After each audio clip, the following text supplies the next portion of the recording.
And one of the upshots of the Epstein scandal, of course, was his hench lady.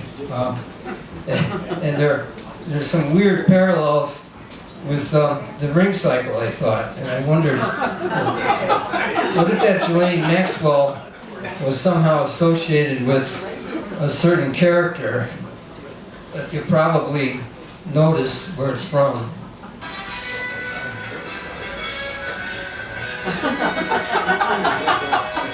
If only. We should focus on the fire.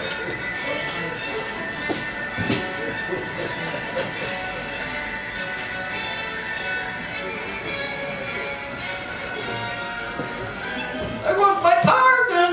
I want my pardon! I want my pardon! All right, we'll talk. All right, we'll talk. All right, we'll sing!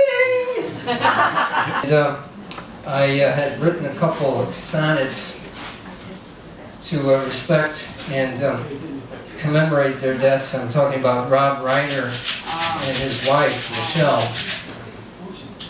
So I'm going to read these, the two sonnets that are about and in celebration of Rob Reiner's life and his wife. Particularly him. You had a life well lived, a treasure indeed, always with the highest character, always following the deepest moral creed, the achievements in your field spectacular. Your most famous work in directing comedy gave many people pleasure when Harry Met Sally. The Princess Bride was a tale of morality, yet your end was a terrible tragedy. Although your whole life you lived being open and helped many others get ahead, you let your son into your home, surely no sin, yet that action resulted in you and Michelle being dead. It's sad that that law of unintended consequence said that was the law of unintended consequence. But even in death, we have learned from your experience.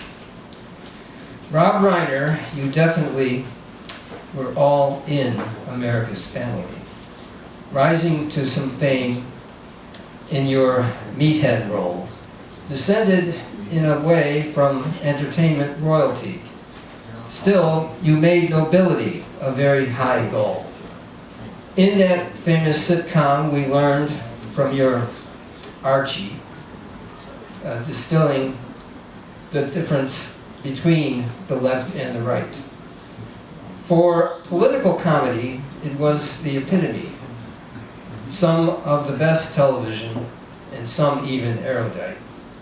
In these last years of turmoil, you often spoke out, told people the truth, and denouncing the wrong, made the moral course now never in doubt. So rest in noble power, good Rob Reiner. For such a well-lived life, very few have been finer. Now, recently we had a more, perhaps, consequential tragedy, and I'm referring, of course, to the death of Renee Nicole Good. And last night I wrote a long poem to try to commemorate her, not knowing that much about her, but she was a fellow poet and has been praised. At least she won an award. Never won an award for my poetry, so she's 37 years old. She'd already done that. It seems to me that this was a deep national tragedy that happened with such celerity. And here I have many more lines than I can fit in to the small amount of time we have. But I really think I'll just summarize the thoughts that I put on paper. we've all seen that the, and by the way, it's interesting that her last name is Good, and apparently she was a good person in all respects. We don't know what she might have been hiding, but certainly not as much as Trump or some of these other losers. Exactly. So, most of you probably saw the videos and how it was a combination of circumstances. It reminds me of the tragedy of the Titanic, where so many things had to go wrong for so many lives to be lost in that disaster. But that many of them were mistakes that people made, and many of them were just things that it seemed like nature was combining. And this tragedy with Nicole, Renee Nicole Good, was, it seemed like it was set up to cause her death, but the reality is, I point out in the poem that maybe she helped it along a little bit because she and her friend were sort of mocking the ice guy. Now the ice guy obviously is evil and a horrible person to have taken his gun. It should never have been out of the holster. It should never have been anywhere near pointing at Renee. The tragedy was precipitated by this other ice guy, some clown, getting involved after Renee was ready to leave, and she actually was turning her wheels to leave. And this guy was trying to get her to come out of the car, or for whatever reason, idiotic reason. But many tragedies do occur because maybe everyone didn't do what was necessary to prevent it. And there's no way that there's anyone responsible for this except the ICE agents that caused it. But we all have to be careful, and I've thought of this myself. It can't be expressed so well as in a poem as to just say we all have to be on our game and aware that there are very evil people out there who can be precipitated to do an evil action, and we have to be even more careful in these, hopefully not more than 3 years, but might be at least 3 years, that this situation is going to continue, where we have these bad people roaming our streets. In any case,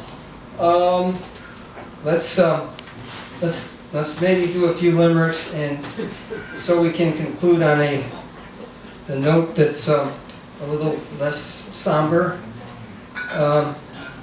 There's going to be more national tragedies. In fact, I wrote a poem after the 2024 election, which I said there are going to be casualties and people are going to die, and it has happened. Maybe we could just do some limericks and maybe one more musical parody. And we know that Trump has had this thing about immigrants, and in the case of it occurred to me that there's a little parallel maybe in The Mikado by Gilbert and Sullivan. Some of you may know that. It's kind of lighter fare than we've had presented here. But Trump wants to feel so great.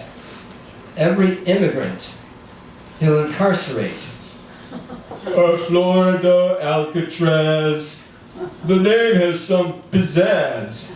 Cruel pain, yeah, that's their fate. Okay, that's my Trump. Some people say it's not that good, but I think Trump is similar to the character in The Mikado, and as you know, he's a tyrant too. And at one point, he has this interesting concept. My object all sublime, I will achieve in time, to make the punishment fit the crime, the punishment fit the crime, and make the prisoner pent, unwillingly represent a source of innocent merriment, of innocent merriment. Okay, well that's, just what a tyrant wants to do, right? But Trump makes it even a little more different. Now, I'm not going to try to do the Mikado parody in Trump's voice, but it seems to me that he's done one more than the Mikado. My object all My object not sublime, to behave like a rotten swine, to make the punishment be the crime, the punishment be the crime, and make the prisoner pent, so clearly represent a source of MAGA merriment, So that even connects with our ice problem that we have.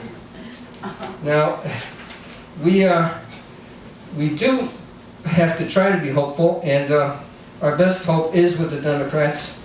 Over my time, I've been an activist in politics, not really gotten much anywhere, but it seems like the Democrats are our only chance. So we should ask for the, and here's a limerick. This is all in my handwriting, and I didn't even think to put my glasses on, which is so silly. Okay, Democrats make a New Year's resolution for housing to cut, they must cut needless regulation. Try 3D printing. Try 3D printing housing. Construction costs you'll be breaking, and Republicans will be in consternation. Now, we have a rising star in the Democratic Party. In order for Mayor Mamdani, I hope I did that right. In order for Mayor Mamdani to make his dream a reality, use actual efficiency toward affordability, and Democrats will raise electability. Yes. Okay. All right, I I like like that one too. Maybe it needs a little work. If the Democrats would embrace a practicality in the race, it's no good to go with just the status quo, where some Democrats just want to get back to the status quo bite.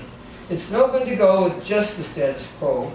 Let's make real positive, let's make this a real positive case. Okay, there we go. How am I doing on 10 minutes?